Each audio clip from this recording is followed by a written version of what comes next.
thought about making a video about conspiracy theories and the reasons I don't generally believe in conspiracy theories. Maybe at some point I might make a different video talking about why I do sometimes, I guess maybe believe in conspiracy theories. But first, the evidence against them. They're interesting. Of course, a good conspiracy theory is inoculated against any disconfirming evidence. As soon as you find something that disconfirms it, then the people running the conspiracy theory then say, well, yes, that's what they want you to think, or that's what they want you to know, or that's fake information. So ultimately, the thing about conspiracy theories is they can never be disproven.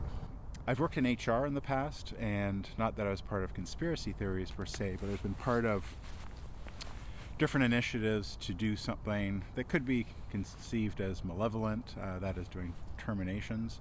Obviously things like in a legal context where there's a group of people who want to organize the terminations. I've done like mass layoffs and things like that for large corporations.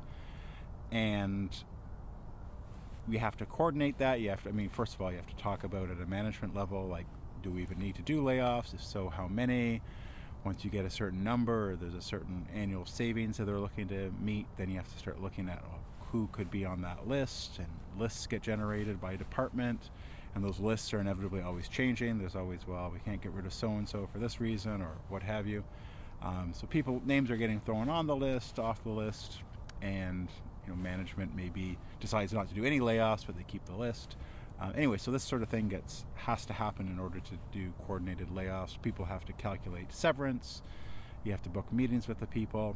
And what I've noticed working in large corporations is it's hard to do that without setting off any alarms amongst the people that are working for the company. Inevitably, there's going to be you can't coordinate something that big without someone hearing something. It's going to be even something that seems benign, like this management group and HR seem to be meeting a lot, behind closed doors, somewhat secretively, and they're not talking overtly about what they're doing. And finance is working on lots of spreadsheets that they're not always normally working on. So these little clues tend to get shared throughout the corporation, and people tend to know that something's afoot. They often don't know the particulars, the exact things that are going to happen.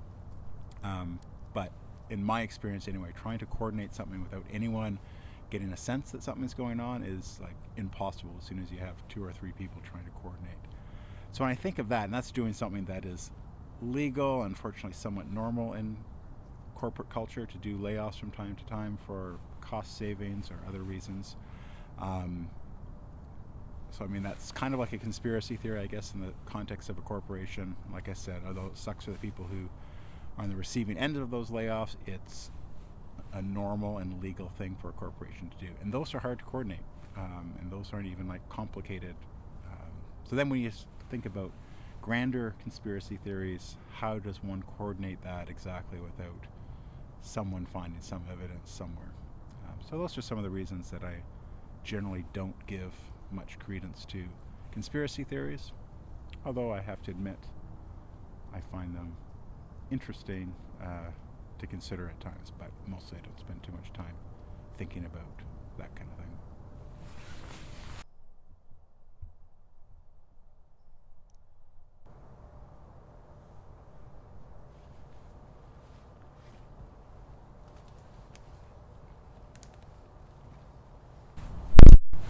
I think some snow to hit the microphone. I'm not sure what that's going to sound like. Yeah, forget it.